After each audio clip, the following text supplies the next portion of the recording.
जगदीप धनखड़ ने स्वास्थ्य कारणों का हवाला देते हुए उपराष्ट्रपति पद से इस्तीफा दे दिया।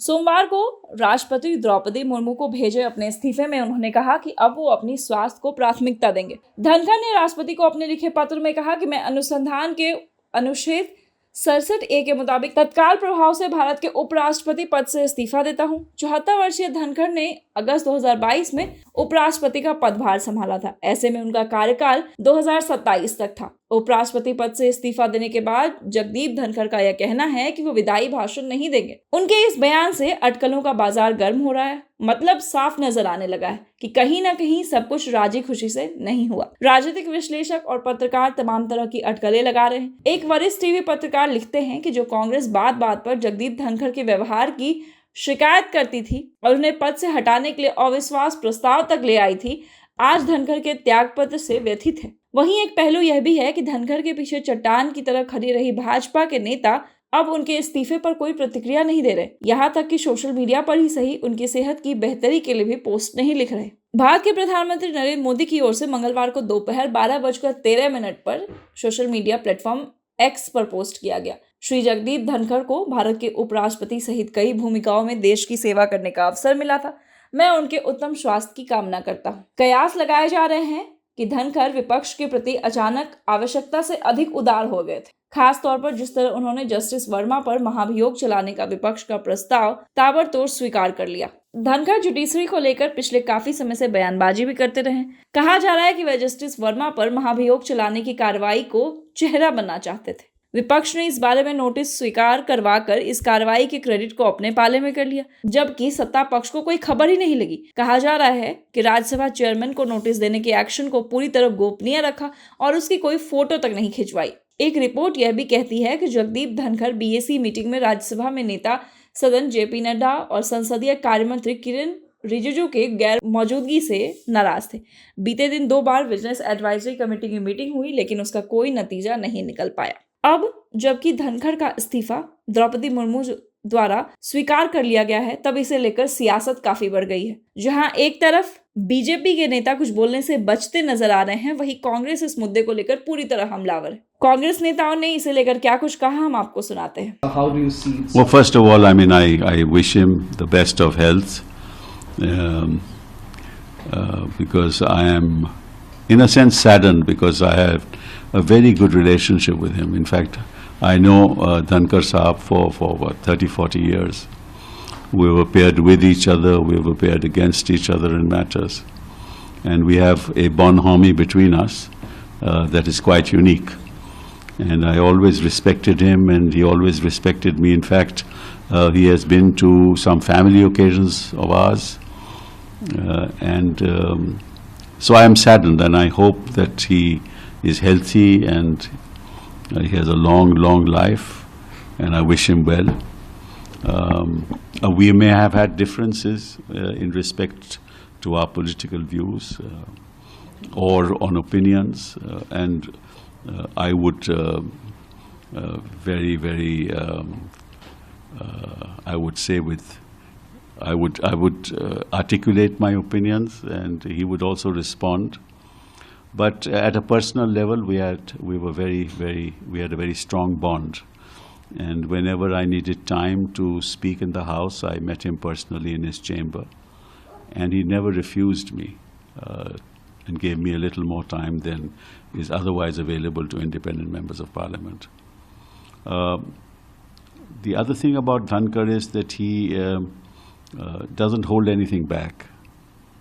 Whatever he feels, whatever is in his heart, he speaks with clarity.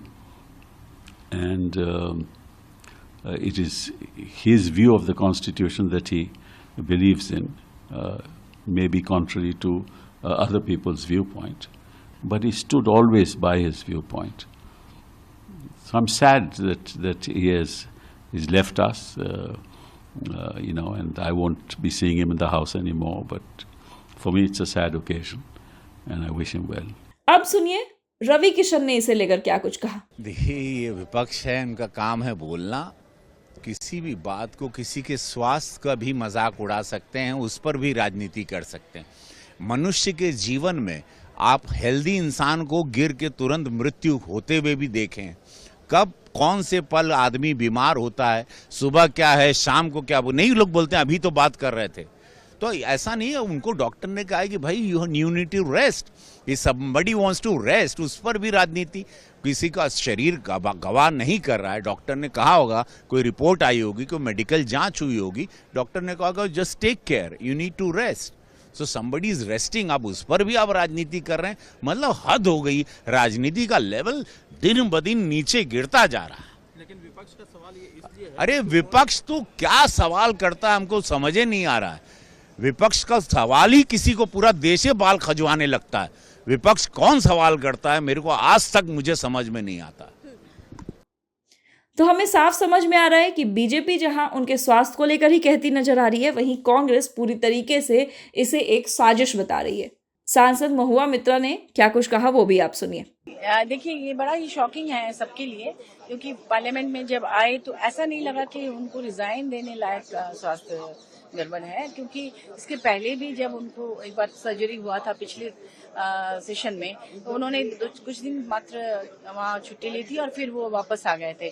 तो ये सेशन पूरा हो सकता था, उसके बाद वो रिजाइन कर सकते थे, लेकिन पहला दिन आके उसके बाद रात में ही अचानक रिजाइन करना और दिन भर किसी को भनक न लगना, तो ये इसको लेकर अटकलों का बाजार गर्म है। लोग तरह तरह के कयास लगा रहे हैं कि पता नहीं उसके पीछे की क्या वजह है। हालांकि उन्होंने स्वास्थ्य कारणों को का उल्लेख किया है, जबकि वो मीडिया को भी ये बयान दे सकते थे ताकि लोगों के मन से वहम दूर होता, लेकिन मीडिया के सामने भी नहीं आए, सिर्फ लिखित रूप में उन्होंने बयान दिया।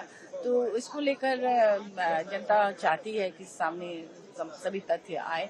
आज 1 बजे एक बिजनेस एडवाइजरी कमेटी की उन्होंने मीटिंग कॉल कर रखी थी, फिर जुडिशरी पे भी कोई शायद बड़ा डिसीजन आने वाला था। ऐसे समय में उनका रिजाइन करना, तो जाहिर सी बात है लोग तरह तरह की बातें करेंगे। एसआईआर को लेकर आप लोग लामबंद प्रोटेस्ट कर रहे हैं जी, क्या लगता है आपको सरकार आपकी बात सुनेगी? क्योंकि चुनाव आयोग तो लगातार एफिडेविट देख ही कह रहा है कि हमने इतने लोगों को जो है रजिस्टर्ड कर लिया, इतने फॉर्म भर लिए हैं, एक्सरसाइज है, कोर्ट पे मामला लंबित है, 28 तारीख को सुबह ही उसको। जी बिल्कुल। आप देखिए कि जिस तरह से सच्चाई जब सामने आ रही थी, जनता से बात करके बीएलओ किस तरह से 2 फॉर्म फिलअप करा रहे हैं, एक फॉर्म यहाँ का है, एक अपने पास रख ले रहे हैं, इस तरह की बातें मीडिया में दिखाई जा रही हैं बार बार। एक सीनियर पत्रकार के खिलाफ एफआईआर हो गया जब उन्होंने सारी बातें दिखाई, सच्चाई दिखाई, जनता के सामने चीजें आई। तो ऐसे में चुनाव आयोग के काम पर प्रश्न चिन्ह लग रहा है। तो चुनाव आयोग को भी पूरे पारदर्शिता के साथ चीजों को जनता के सामने रखना चाहिए। जिस तरह से टीएन सेशन ने एक विश्वसनीयता कायम की थी जनता के बीच, उस तरह से हमें लगता है कि अभी वर्तमान में जो चुनाव आयोग है उसको भी अपनी विश्वसनीयता कायम करनी चाहिए।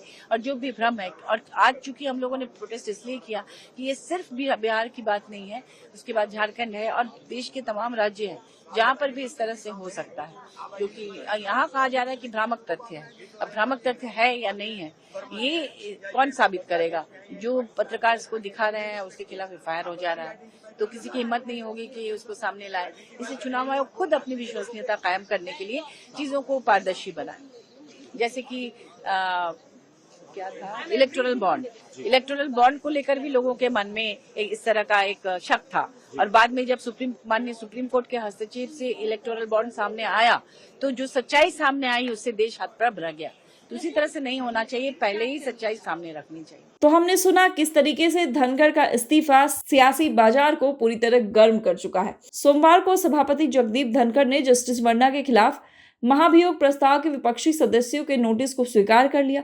यह लगभग उसी समय हुआ जब यह खबर आई कि निचले सदन में सत्तारूढ़ और विपक्षी दलों के 100 से ज्यादा सांसदों ने जस्टिस वर्मा के खिलाफ महाभियोग प्रस्ताव के नोटिस पर हस्ताक्षर किए थे। लगभग 4:07 पर उन्होंने नोटिस मिलने की विस्तृत जानकारी दी और 5 बजे जब संसद खत्म हुआ उसके 1 घंटे बाद उन्होंने अपना इस्तीफा दे दिया। ये पूरा प्रकरण किस तरीके से आगे बैठाया गया है ये तो आने वाला वक्त ही बताएगा। फिलहाल धनखड़ के इस्तीफे को लेकर अटकलों का बाजार गर्म है।